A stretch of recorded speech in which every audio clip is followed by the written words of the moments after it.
I will share a story with you guys from way back about the one and only time I can think of where I would say, I guess I had the opportunity to sell out. This is a fun one. I've actually never shared this publicly, but this goes back to 2017. And Venice Beach Freestyle 1 had just gone viral. So my head is spinning. My world feels like it's going a million miles a second. I don't have a team. I don't have a manager at this point. It's just me. I'm trying to navigate, right? And it's this crazy thing, the first time that you like really go viral like that, because it's very exciting on the one hand, obviously. So there's like this dopamine explosion of like, oh my God, I'm killing it. You know, it's very validating. And then on the other hand, it's also sort of terrifying because suddenly you're being seen and judged by so many more people than ever before, which is very unnatural. And then also there's this notion that like, this is your opportunity and you better not mess it up because like, you know, how lucky are you to have this happen even once in your life? You know, so many people hope for this and it never comes. It's happened for you once, but you know, are you really going to get struck by lightning twice? So, you know, you better capitalize. So that's kind of where my mind's at. It's a bit stressful to say the least. And anyway, an email came in from a very reputable film and TV company. And I don't know much about that space. Even now, I'm a music guy primarily, but I happened to live with somebody who worked in the film industry, and I showed her the email. She was my roommate. And I said, hey, is this legit? And she was like, yeah, dude, that's really legit. And she shared with me some of the movies and shows they had worked on. And I was like, oh, damn. Okay. She was like, yeah, definitely get back to them. So I wrote back and they were like, hey, we'd love to meet with you. You know, we want to talk to you about an idea we have. So I drive out to their office, and I end up meeting with two producers from the company. And they essentially pitched to me that they would like to create a Harry Mack TV show, a scripted show about me, starring me, playing myself. And it would basically be about, you know, they had seen the Venice Beach Part 1 viral freestyle video. And I think that was basically all they had seen. I think that's all that existed at this time. Like maybe I had already done the thing with Joey Badass. I probably hadn't done the Kendrick thing yet. I don't really know. It might have just basically been, you know, that Venice freestyle and whatever else I had on my YouTube. But that was a super viral video. So they had seen it and they wanted to just create a show around basically like kind of like the unlikely success, you know, white dude from Portland develops this immense passion for hip hop and practices and creates this freestyle skill for himself. And then has this viral moment out at Venice Beach and, you know, gets launched into the industry and has to navigate the highs and lows and the ups and downs of trying to find his way. So think like Dave, you know, the Lil Dicky show. But that didn't exist yet. This was back in 2017. And they saw a vision for doing that with me.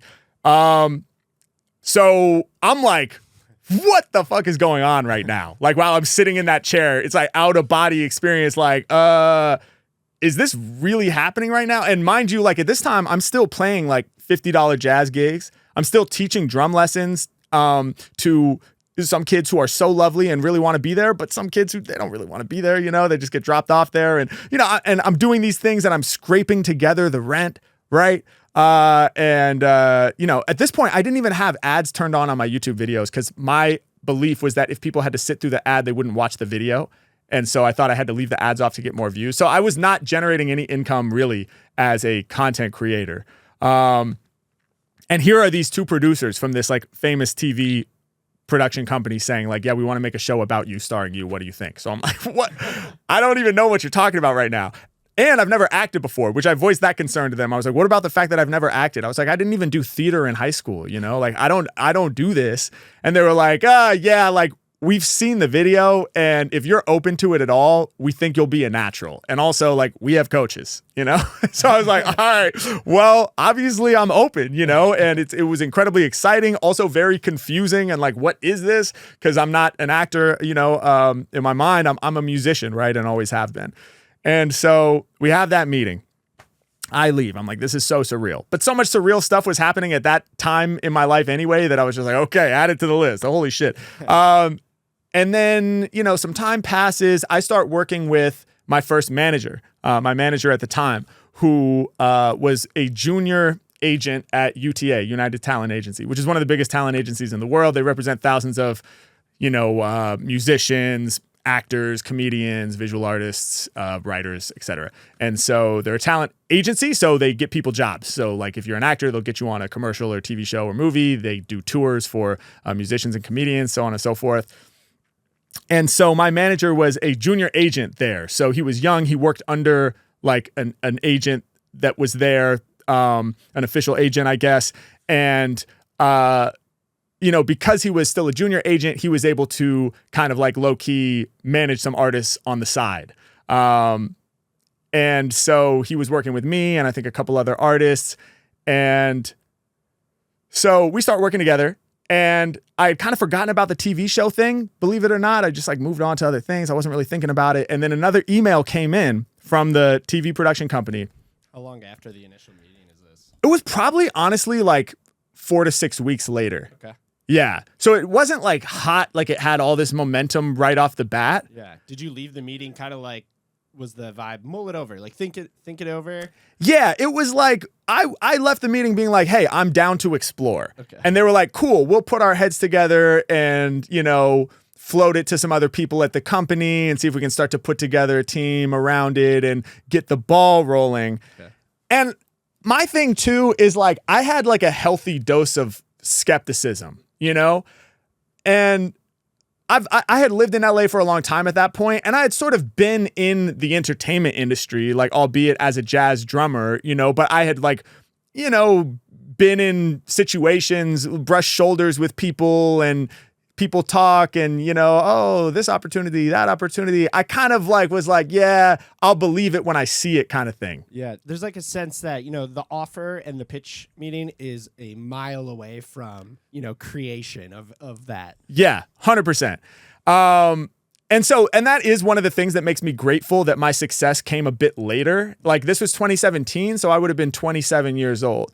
If it had happened 10 years earlier when I was 17, I probably would have been like, yo, we out of here. We got a show, But I was like, okay, like I've been around the block a couple times. Like we'll see what happens. Like I'm down to talk about this and see where it goes, but I'm not going to like count my, what is that, chickens before they've hatched or whatever? Yeah, something like that. I'm not going to count my ducks in a row when in Rome. But anyway, I was obviously excited. So now I'm working with this manager. Okay, 4 to 6 weeks pass. Email comes in from the TV production company, and they're basically like, hey, we're excited about this. We want to take the next steps.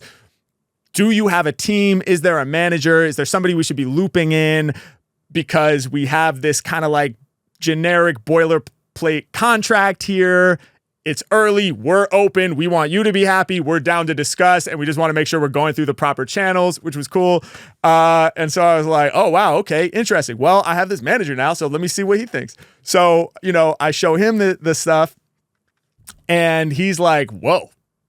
He's like, damn, dude, like this is sick. Like this could be huge. We should try to make this a thing. So I'm like, well, yeah, dude, I'm down. Let's try to make it a thing. Like, what are you thinking?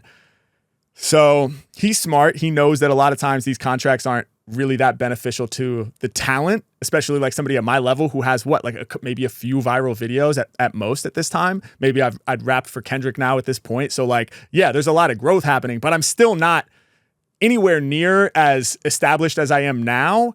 And I didn't have like name recognition really. It was like people would be like, oh, the freestyle guy, Venice Beach freestyle guy, Not a lot of leverage. At that point. Not a lot of leverage. So my manager knows this. He's a junior agent at UTA. He's young. He's figuring it out. He's moving up the rankings at the company. But he is aware that one of the partners at UTA, like one of the big shot guys whose office is on the top floor, has negotiated like some of the biggest TV contracts specifically for like musicians going into TV. And so he knows that there's a guy who really does this at the highest level.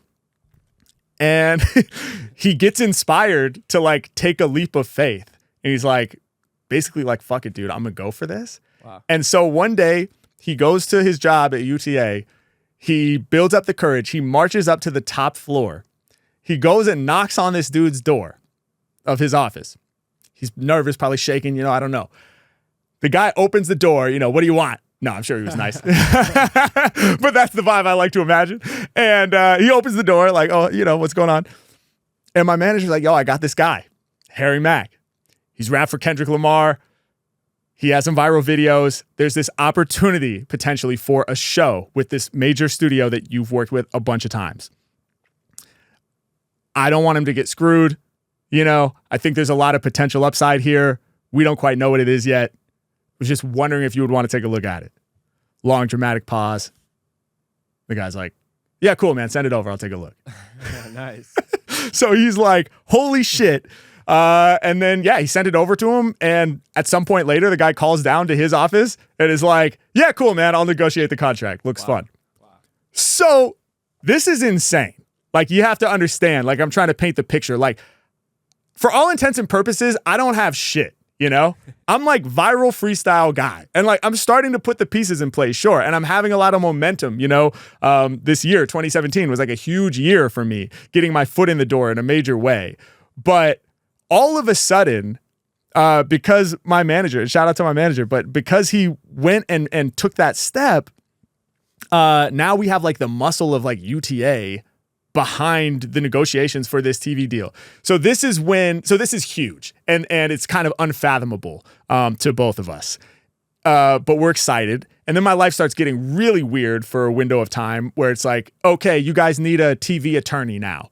So I'm driving like my busted ass Scion, through Beverly Hills to like these bougie ass fucking law firms and like going up the elevator to like the top floor where secretaries are like, would you like a coffee or a sparkling water? And I'm like, I don't know, man. Like, I'm just going to sit here and I'm meeting with these like lawyers to figure out like who's going to be the attorney on our team for the show, who will help with the contract. And also if the show goes through, like they'll be my representation, and we get this guy. He's fantastic. And so we're happy to have this dude. So these pieces are falling into place and they start negotiating the contract for the show. And the idea, by the way, is that like we'll create a pilot and then we'll like pitch it to all the major like streamers and networks and stuff like that and try to get approved for like a season. And so we start negotiating the contract and eventually I'm on a conference call like with my manager and the guy from UTA that negotiated the contract. And I will never forget this conversation. Where he's basically like, okay, like, Harry, man, this is exciting. We're at a good place with this, I think. I think you'll be pretty happy. Okay, here's the thing. Normally you don't get paid for the pilot, but, fuck that. We're going to hook you up. So we got a $50,000 fee for making the pilot. That's guaranteed as long as you just go forward and make the pilot. If that goes through, they're going to do a 10-episode season, $50K an episode for the first season. Also, we're going to get you an executive producer contract, non-negotiable. So it doesn't necessarily mean you have to do anything. Often it's just symbolic, but you will have that credit, which comes with a bonus of X amount. I can't remember what it was. And I was just like, my jaw's like on the floor. Cause I'm like, I can't fathom $50,000. That's more money than I've ever seen by a large margin. Like I'm like living very month to month. Like I'm lucky if I save up, an extra $500 to $1,000 for emergencies, sometimes maybe, a few wedding gigs in the same month. Oh shit, now I'm living high. But really that's like, I'm 1 month ahead, So I was just like, what the fuck are you talking about? It was just like, I was like, this is the craziest conversation I've ever been on. Obviously I'm excited, but I'm still with that healthy skepticism of like, I have no idea if this is going to be a thing.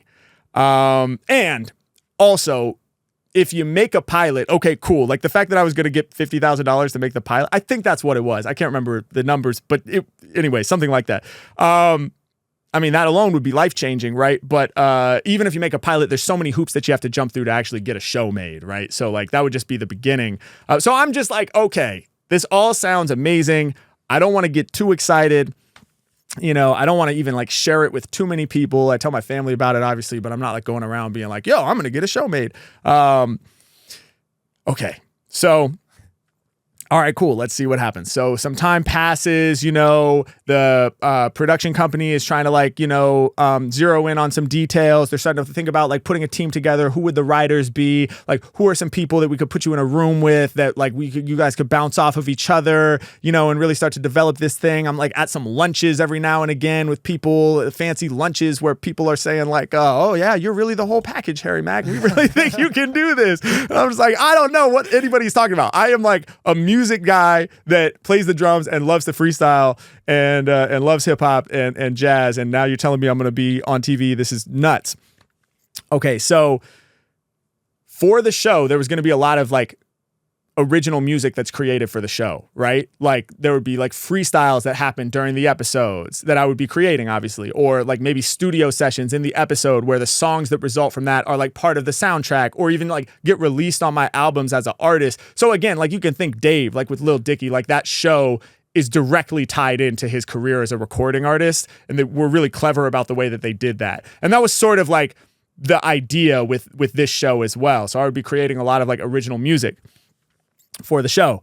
And so that was a big thing for us was like, we wanted me to own 100% of the music, right? Like that's what we're going in with. And obviously we know that's like kind of a strong stance to take. But our thing was like, well, we're obviously going in with that. Harry's creating the music. He retains 100% ownership. If they're like, yeah, but you know, we're producing the show and we're the whole reason this is happening and we think there should be a split, like, okay, cool. We'll cross that bridge when we get there, but it has to be fair and it has to be reasonable. And at the very least, like, I have to retain a majority ownership of the music, right? Yeah, because that portion directly cuts into, you know, what you have been doing. Exactly. As a musician. Like this is your lane now. Yeah, exactly. Like without the show, I'm still Harry Mack, right? So like when I make music, I should own it, you know?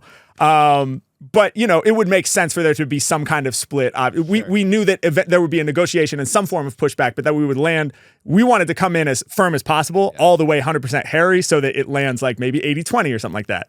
And so that was our concept. So some months pass, and what happens is there's some changeover at the top of the production company, the TV production company. Like, people got replaced. I don't know what happened.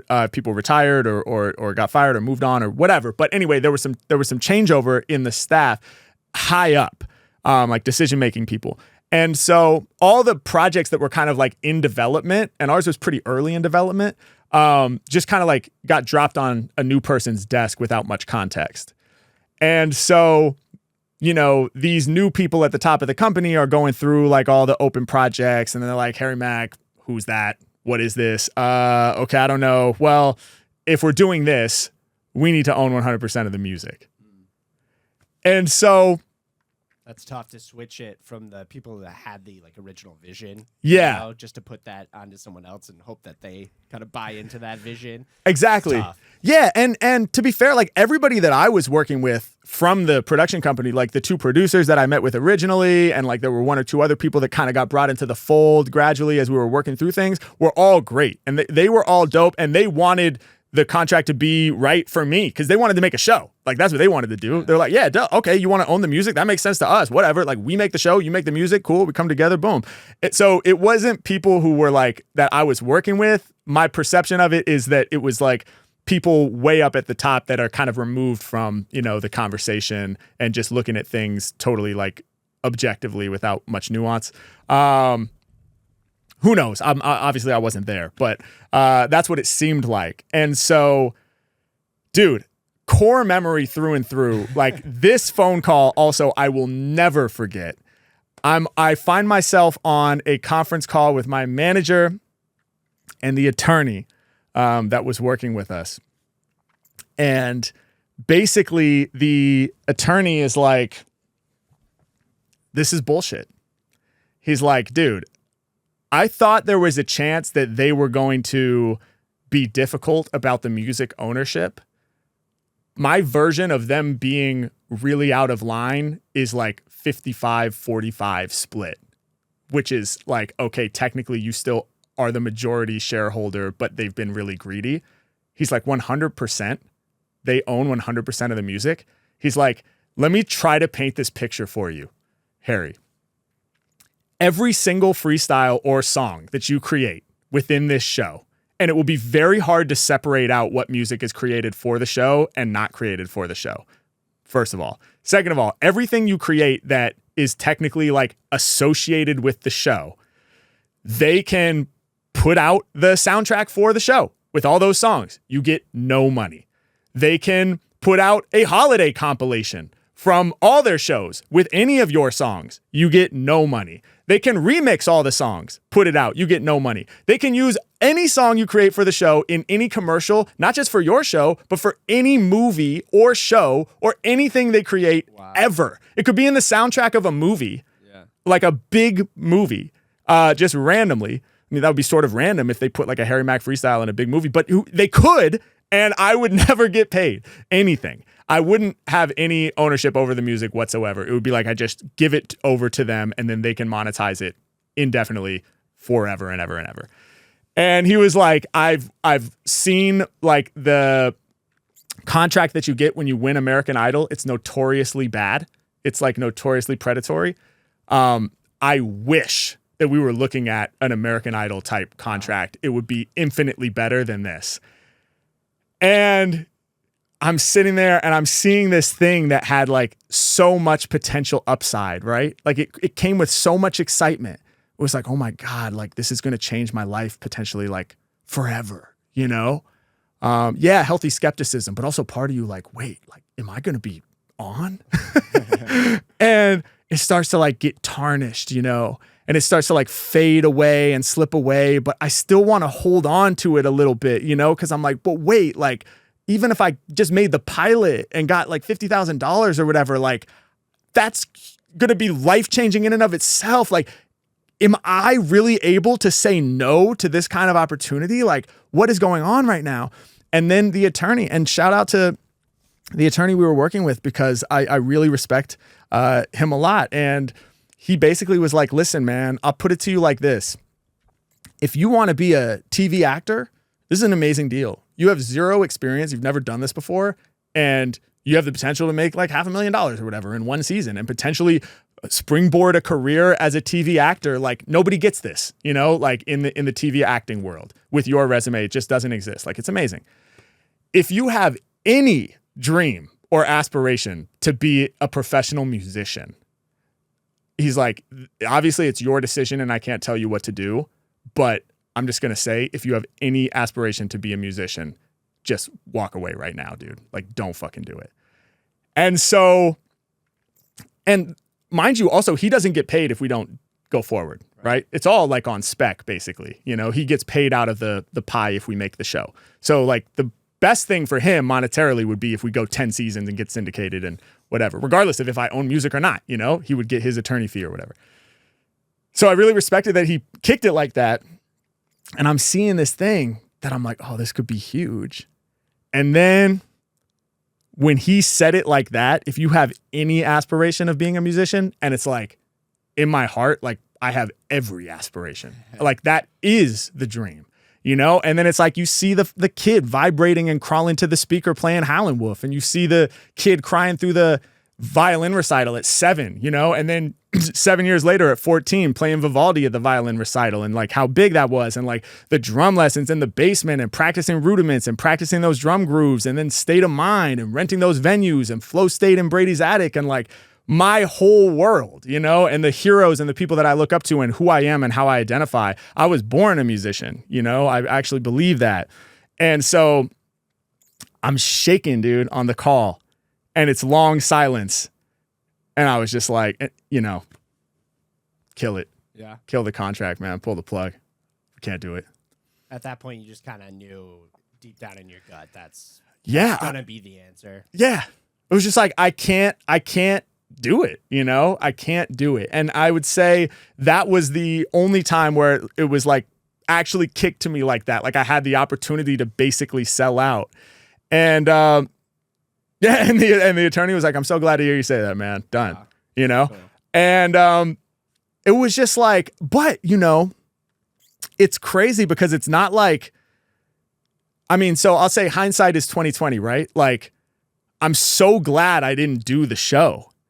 Because like, who knows, man? We might have done like one season and it might have been super corny, and I probably wouldn't have had that much influence on the creative because I wasn't that established. Like I didn't bring that many chips to the table, right? So they pair me with the wrong people who see it the wrong way. And then it's just like one horrible season of television, potentially, I'm just saying, that forever tarnishes my name. And then I just like go down as like Like it could have been like a Vanilla Ice type story, you know what I mean? Just like the worst, like corniest version of like, viral freestyle. I don't know. Like it could have been that. Could have been great. Who knows, right? Could have been Dave. It could have been Dave, That which show's amazing. which is a great show. Yeah, and yeah. So, but I'm so happy to be doing what I'm doing now and to have all this autonomy, and to be able to create on my own terms and to do everything fully independent.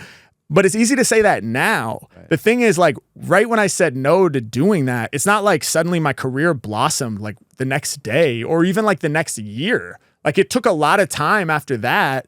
And there was a lot of time to think like, damn, I wonder if we should have done the show. Yeah, of course. Where it's like I'm still struggling. I'm still playing the $50 gigs. I'm still teaching drum lessons. I'm still trying to make these videos, and gradually more and more wins. And, eventually I got to be in that Mitsubishi commercial and that helped out a lot financially. But even that, I've talked about before, but like that money ran dry after living off of it for a while. And, there was a time after that where I was like, I think I just got to like apply for, a regular day job, which by the way is a totally reasonable and great and respectable thing to do. But it looked like that was going to be the path. Whereas I don't know if I can keep this thing going like full-time creator.